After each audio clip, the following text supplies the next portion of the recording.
तो हम देखते हैं कि वेजिटा अपनी उसी न्यू फॉर्म में ट्रांसफॉर्म हो जाता है। तभी वो कहता है, अब मैं तुम्हें हराऊंगा, समझे बेवकूफ कहीं के। तभी इस पे राइजेल कहता है, क्या तुम फिर उठ गए? यह बात है। और तो और तुमने अभी अपनी पावर को भी बढ़ा लिया। बहुत अच्छे, अब और मजा आएगा। तभी वेजिटा कहता है, हाँ, तुमने सही कहा, अब और मजा आएगा। तभी ये कहने के बाद वेजिटा राइजेल पर टूट पड़ता है और वो राइजेल पर काफी सारे हमलों को करने लगता है, जिनमें से राइजेल कुछ ही हमलों को रोक पाता है और फिर वो दूर जाकर गिरता है। तभी जेनोसामा भी राइजेल पर अपने हमलों को करने लगते हैं, जिससे राइजेल को उन दोनों के हमलों को एक साथ रोकने में थोड़ी परेशानी होने लगती है। तभी अचानक से राइजेल जेनोसामा पर एक पंच करता है, लेकिन हम देखते हैं कि वेजिटा राइजेल के पंच को रोक देता है और उसे एक जोर का हिट करता है, जिसे कि राइजेल देख नहीं पाता और काफी दूर जाकर गिरता है। तभी राइजेल फिर से खड़ा होता है और कहता है, क्या बात है, तुम दोनों सोच रहे हो कि एक साथ हमला करके मुझे हरा दोगे? बिल्कुल नहीं, तुम दोनों ही ना समझ हो, समझे बेवकूफों। तभी ये कहने के बाद राइजेल अपनी पावर को थोड़ा बढ़ाता है और कहता है, हाँ अब आ जाओ, इतना काफी है तुम कीड़ों को मसलने के लिए, समझे? तभी वो तीनों फिर से आपस में टूट पड़ते हैं। तभी हम दूसरी ओर गोकू और ग्रैंड बीस्ट को देखते हैं, जो कि रास्ते में होते हैं। तभी गोकू कहता है, पता नहीं वहां पर क्या हो रहा होगा। ऐसा कौन सा खतरा है जिससे लड़ने में जेनोसामा अपनी पूरी ताकत लगा रहे हैं? अगर हम वहां होते तो शायद कुछ कर पाते। इन सब में मेरी ही गलती है, मुझे आपकी बात को मान लेना चाहिए था, लेकिन मैंने आपसे जिद की और उसका ये नतीजा है। तभी इस पे ग्रैंड बीस्ट कहते हैं, नहीं गोकू, तुमने कुछ गलत नहीं किया, बल्कि अगर तुम यहां आने की जिद ना करते तो शायद तुम्हारी ये एनर्जी भी जिंदा ना होती और तुम उस नई ताकत को हासिल ना कर पाते। इसलिए तुम्हें चिंता करने की जरूरत नहीं, उन सबको कुछ नहीं होगा। वैसे भी वहां काफी लोग हैं, वो सब मिलकर उसे जरूर हरा देंगे। तुम बस चलते रहो, हम भी वहां जल्द पहुंच जाएंगे। तभी हम फिर से उन तीनों को देखते हैं और हम देखते हैं कि वो तीनों ही काफी खतरनाक तरीके से फाइट कर रहे थे।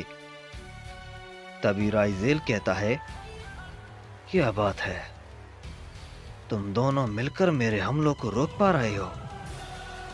बहुत अच्छे, लेकिन ज्यादा खुश मत हो, क्योंकि मैं अभी भी अपनी काफी कम ताकत का इस्तेमाल कर रहा हूं। अगर मैंने अपनी पावर को और बढ़ाया तो ये मजाक किरकिरा हो जाएगा, इसलिए इतना काफी है। तभी ये कहने के बाद राइजेल जेनोसामा को एक पंच मारता है, लेकिन हम देखते हैं कि वेजिटा बीच में आ जाता है और उसके पंच को रोक लेता है और कहता है, बेवकूफ, तुम कुछ नहीं कर सकते, समझे?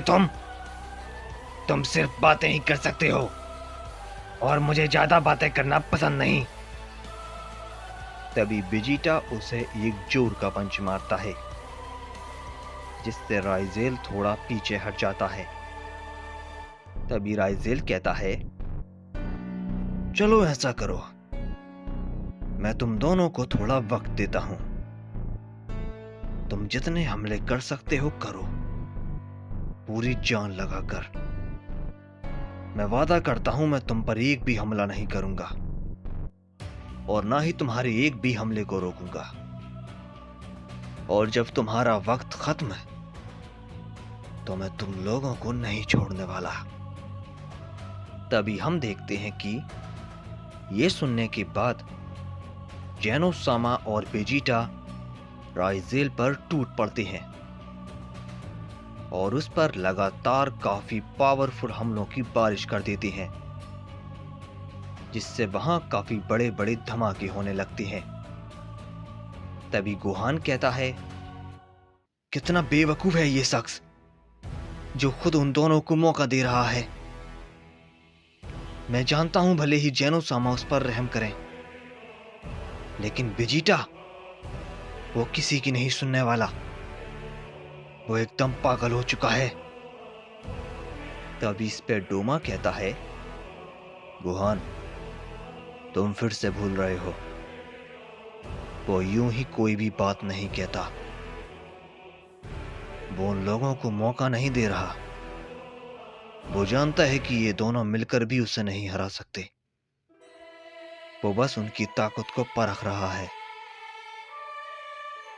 तभी हम देखते हैं कि वेजिटा और जेनोसामा राइजेल पर काफी हमले कर चुके होते हैं, लेकिन तभी अचानक से राइजेल उन दोनों के पंच को रोक लेता है और कहता है, मैंने कहा था ना, पूरी जान लगा दो। लेकिन शायद तुम्हारे दिमाग में मेरी ये बात नहीं उतरी। अब मैं दिखाता हूं कि आखिर किस तरह हमले किए जाते हैं।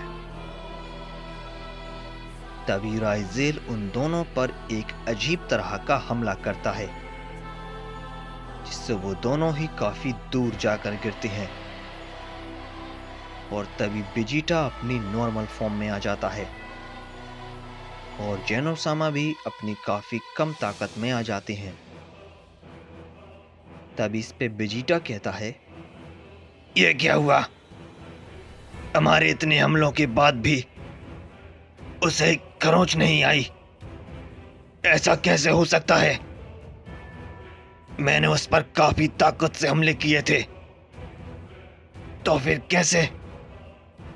तभी राइजेल उनके पास आता है और कहता है, क्या कहा था तुमने?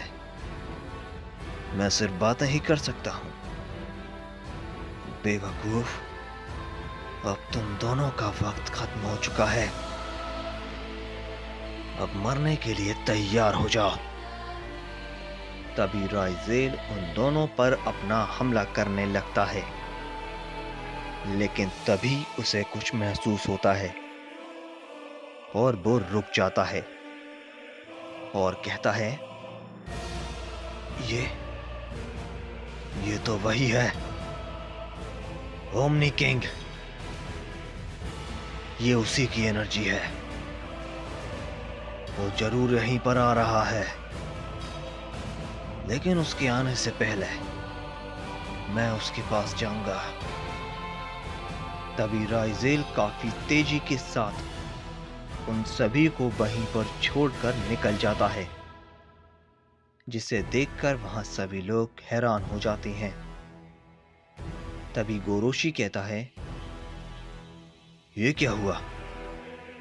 उसने यूं ही छोड़ दिया और चला गया, लेकिन क्यों? ऐसा क्या था जो वो इतनी जल्दी में गया? तभी इस पे जेनोसामा बताते हैं मैं भी महसूस कर सकता हूँ।